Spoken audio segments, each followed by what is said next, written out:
Hello, this is Cody Haber with SportRivalry.com and the Kimmons-Wilson School of Hospitality and Resort Management at the University of Memphis. I wanted to talk to you about a paper I wrote entitled Rivalry in Business, What Can Managers Learn from the Sports Setting? This will be published in an upcoming issue of the Graziadio Business Review. For a while now, sport management and researchers in sport management have been taking lessons and theories from the business world, management, marketing, and the psychology worlds and different disciplines into sport and testing these theories using the sport setting to see what we can learn about fandom and about consumption of the sport product. However, I wanted to try and take a look at what we know about rivalry and what we can teach the business world and business managers based on the findings we've had in sports. So 3 things that I looked at was, 1, kind of competitive balance. What is rivalry and how does it influence the competition between firms? So in sport, we know that rivalry and competition increases output, which can be a very good thing and increase production. However, it can also increase a person's likelihood to consider unethical behavior. And so that's something that business managers have to be aware of when you're looking at a rivalry between different brands. Also, within that strategic decision realm would be the notion of the arms race. So within sport, the arms race example would be somebody builds a new facility, a new training facility. Their rival builds a training facility a little bit larger, a little bit more expensive, and the arms race, the competition just keeps going on and on. If this continues, at some point, the organizations and the products really price out the potential consumers and the potential fans. The same can happen if there's an arms race in the business world. So when new products are coming out, if you look at smartphones and smart technology, as new products are coming out and those products are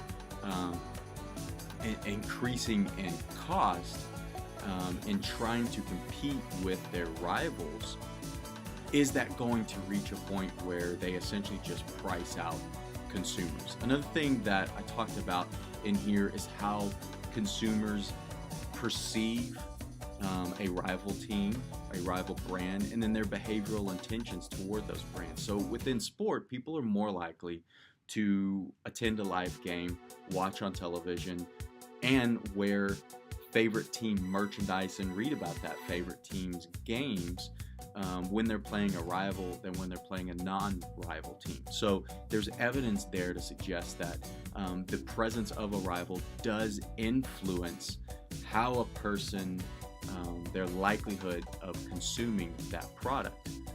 Now also, an unintended consequence can be a loyal consumer or follower of a team, a follower of a brand, may also have a negative relationship or negative reactions and perceptions of that rival brand.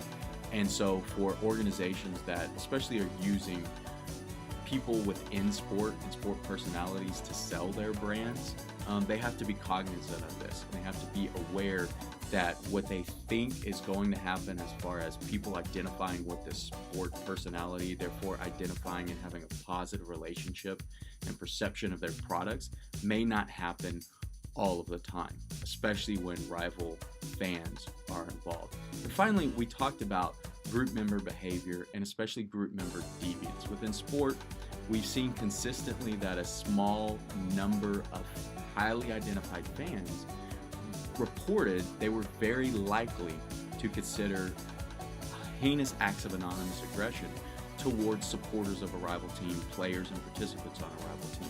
And so this is also something that managers and marketers in the business world have to be aware of, that you want to compare yourself to a rival brand and you want to compare favorably to a rival brand. However, you don't want to go to the point where potential supporters of your brand could do something negative and could do something deviant towards someone who supports a rival brand, whether that's in sport or outside of sport. And so whether it's looking at what rivalry is and what that does to competition, what it does to perceptions and intended behaviors of consumers, or their deviance and their behavior toward rival brands, it's important for managers and people in the broader business scope to understand how rivalry can affect consumers and can affect products and brands in both positive and negative ways. Again, if you would like to see this paper, please look at the Graziadio Business Review. This will be in press soon. Thank you very much.